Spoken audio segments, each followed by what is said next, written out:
صباح الخير وصباح النور عليكم. عارفاكم مازال حايرين وما عرفتوا ما توجدوا في الحلوى هاد العيد، داكشي علاش جبت لكم غير بعجينه وحده 4 ديال الشكيلات مختلفين بنكهات ايضا مختلفه، كيجيو واعرين ولذاذين بزاف، وحده تنسيكم في الاخرى كيذوبوا في اليدين قبل من الفم. تبعوا معايا الوصفه حتى الاخير ونبداو على بركه الله. غادي نحتاج لاشواغ كندير فيها 250 غرام ديال الزبده مارغرين، يعني الزبده خاصه بالحلويات. صافي هنا كديروا اي نوع ديال المارغرين كان متوفر عندكم، ما بغيتوش ديروا المارغرين ديروا الزبده ديال البواطه، دائما القياس هو 250 غرام. كنضيف 5 ديال الفرماجات متلتين وجوج كيسان ديال السكر، وكنضيف جوج ساشيات ديال السكر بالنكهه ديال الفاني وشيشه صغيره ديال الملحه، وكنطحن هاد المكونات هادو مزيان مع بعضياتهم. لاشواغ كتسهل عليا الخدمه بزاف وكتخليني نوجد الحلوه بلا ما ندير فيها مجهود كبير، لان عارفين الزبده باش نمزجوها مع السكر والزيت والبيض كتاخذ واحد المجهود كبير، فاستعملوا لاشواغ وردوا عليا غادي ترحموني على هذه القضيه. كنضيف جوج ديال الكيسان ديال الزيت نباتيه وغادي نعاود نطحن مزيان. البنات اللي غاديروا الزبده ديال البواطه ديروا غير كاس واحد ديال الزيت نباتيه، لان هي كتكون ميدمه على المارغرين. صافي هنا بعد ما مزجت مزيان كنضيف 4 ديال البيضات وكنعاود نطحن هاد المكونات، وشوفوا لي ما شاء الله القوام اللي غادي نحصل عليه قوام كريمي مخدوم مزيان، ما كاينش حبيبات نهائيا ديال الزبده، ماشي بحال فاش كنخدموها بيدينا. واخا راه الزبده كانت بدرجه حراره المطبخ ومع ذلك كتكون قاصحه لان دابا الجو بارد. يعني هنا الا كانت عندكم لاشواغ فديروا هاد العمليه هذه اللي درتها، وانا متاكده الحلوه ديالكم ما غاديش تاخذ لكم مجهود كبير نهائيا. صافي هنا درت هذاك الخليط في القصريه او في الاناء اللي غادي نخدم فيه العجين، وكنبدا كنضيف الدقيق يكون خاص بالحلويات شويه بشويه، والدقيق يكون مغربل. وضفت ايضا الخميره ديال الحلوه حتى جيت ساشيه ونص ما يعادل 12 غرام ديال خميره الحلويات. صافي وكنبدا كنجمع يعني الخليط ديال الحلوه ديالي بهذه الطريقه اللي كتشاهدوا معايا، غير بالاطراف ديال الاصابع. العجين ديال الصابلي او العجين ديال الحلوه الا بغيناها تجينا مرمله وهشيشه ما كندلكوهاش نهائيا. هنا كيف ما كتشاهدوا معايا الدقيق كنبقى كنضيفو شويه بشويه. في المجموع احتاجيت كيلو ديال الدقيق الابيض اللي يكون مغربل ويكون خاص بالحلويات باش نحصل على نتيجه زوينه. بالنسبه للكميه ديال الدقيق تقدروا نتوما تحتاجوا اقل او اكثر على حسب النوعيه ديال الدقيق واش كيتشرب ولا لا، وعلى حسب الحجم ديال البيض واش كبير ولا صغير. صافي هنا بالنسبه للعجين ديالي دخلت فيها كيلو كامل ديال الدقيق. شوفوا لي القوام ديالها غير كتبدا يعني كتجمعوا، ما كتبقاش كتلتصق في القصريه او في الاناء اللي خلطنا فيه الحلوه ديالنا. صافي كتكون يعني واجده. راه من بعد غادي نزيد لها الدقيق على حسب يعني باش غادي نكهها. شوفوا لي ما شاء الله القوام كيفاش دايره، كل ما كانت طريه كل ما حصلتوا على نتيجه زوينه بزاف. صافي هنا كيف ما كتشاهدوا معايا كنقسم العجين ديالي 4 ديال القطع، يعني اللي يكونوا قد صافي من بعد غادي نديرهم هكا فوق من واحد الطبق، وغادي نخلي غير القطعه اللي غادي نكهها.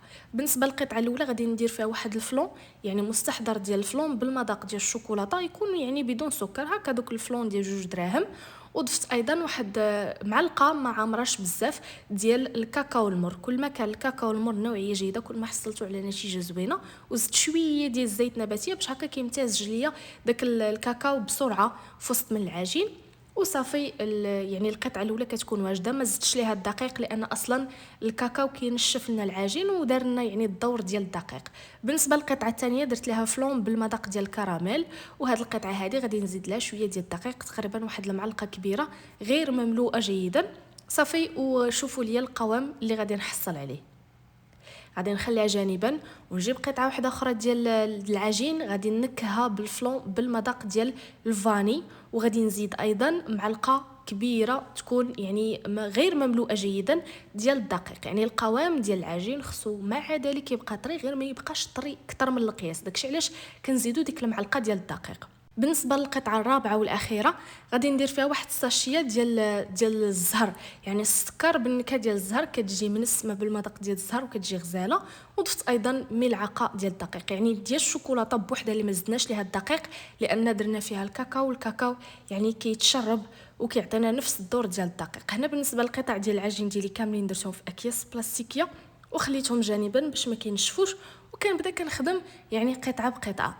القطعه الاولى اللي بديت بها هي اللي بالمذاق ديال الشوكولاته، كنشكل هكا كويرات صغار متوسطين في الحجم، كنديرهم في بياض البيض وكنديرهم في كاوكاو او اللوز يعني اللي يكون مهرمش على حسب اللي متوفر عندكم. انا درتهم في كاوكاو مهرمش. بالنسبه الفران راني مشعله من قبل كيسخن على 160 درجه، يعني 150 160. النار خصها تكون مهيله مزيان باش كيدخلها الطياب لداخل، وايضا كتحمر وكتاخذ هذاك اللون زوين.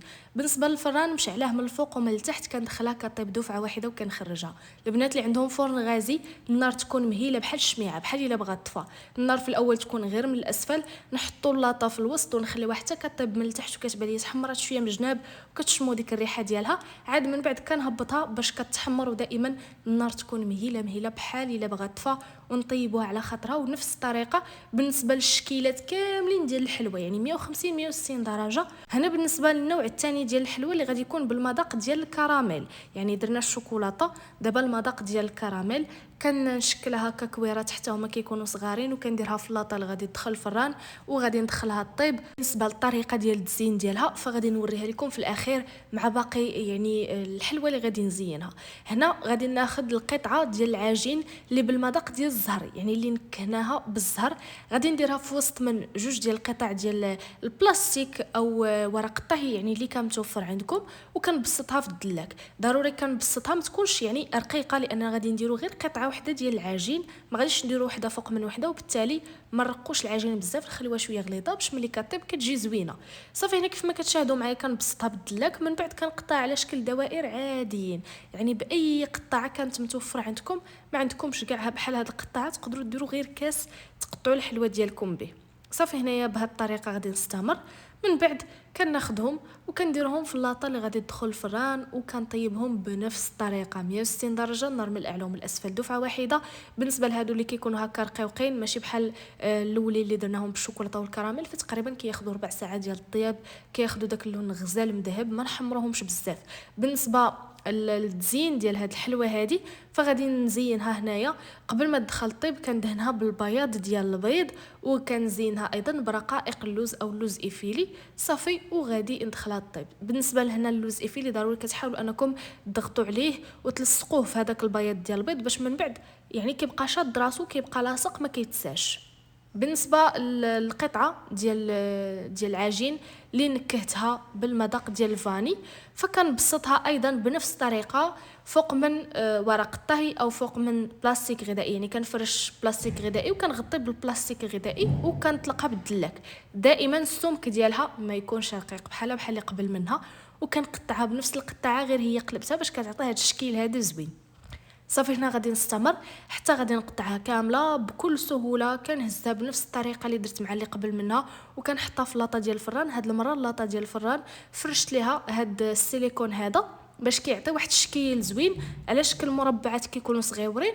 من بعد غادي نوريكم في الطريقه ديال التزيين ديالها. كنحتاجوا لهذوك المربعات، يعني هما جزء من التزيين ديال هاد الحلوه هذه. صافي حتى هي كندخلها كطيب ونبداو على بركه الله في التزيين. بالنسبه للحلوه اللي درناها بالمذاق ديال الكراميل غادي نزينها بشوكولاته بيضاء، يعني كنديرها في شوكولاته بيضاء وكنديرها في الكوك اللي حمرته، يعني غير الكوك كتشريو الكوك عادي كديروه في واحد المقيله وكتبقاو كتحركوا حتى كيتحمر وكياخذ هذا اللون هذا. صافي كتاخذوا ديك الحلوه كديروها في شوكولاته بيضاء وكديروها في الكوك. بالنسبه للشوكولاته بيضاء فاستعملت بديل الشوكولاته يعني عادي متوفر فين ما مشيتو، شوكولاته بيضاء غير هو في التسخان ديالها كتسخنوها في حمام مائي، والزلافه اللي غديروا فيها الشوكولاته والمعلقه اللي غادي تحركوا بها الشوكولاته ما يكونوش فازقين نهائيا، يكونوا ناشفين 100% باش هكا الشوكولاته كتذوب بكل سهوله وما كتجمعش لكم، ما كتخسرش. لانني قريت بزاف ديال التعاليق البنات كيخسر لهم الشكلاط في التذويب ديالو. الشوكولاته ما خصهاش يقيسها الماء نهائيا، كتذوب وكتجي جاريه وغزاله. بغيتو تزيدوا فيها شويه ديال الزيت نباتيه زيدوه، ما بغيتوش تزيدوه فتقدروا انكم ما تزيدوش وغتحصلوا على نتيجه زوينه. هنا بالنسبه للحلوه اللي نكهتها بالمذاق ديال الزهر، هنا راه كنت مزيناها باللوز ايفيلي، زدتها شويه ديال الشوكولاته السوداء كتجي ايضا يعني التزيين ديالها كيجي كيحمق. بالنسبه للنوع الاخير ديال الحلوه كيف ما كتشاهدوا معايا قلبته باش غادي نخلي دوك المربعات اللي كيبانوا هكا هما اللي في الوجه ديال الحلوه. كنجيب الشوكولاته ايضا سوداء ذوبتها وكنديرها هكا في شويه في الوسط. بالنسبه للشوكولاته السوداء ايضا استعملت بديل الشوكولاته.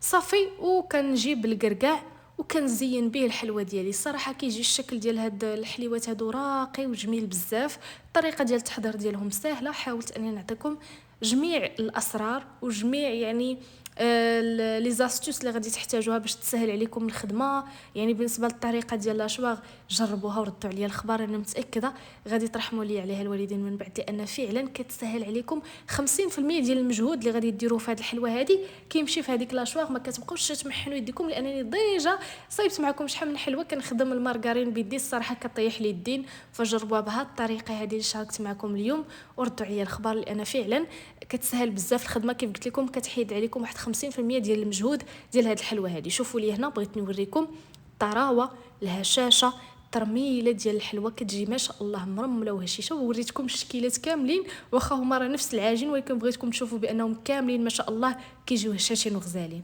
وصلنا لنهايه الفيديو، كنتمنى فعلا ان الوصفه ديال اليوم تنال اعجابكم وتنال استحسانكم. بس بخلوش عليا من لايكاتكم وتشجيعاتكم وتعاليقكم الجميله، ولا وصلتوا معايا حتى لهنا كتبوها لي في التعاليق. بصحه وراحه والى اللقاء.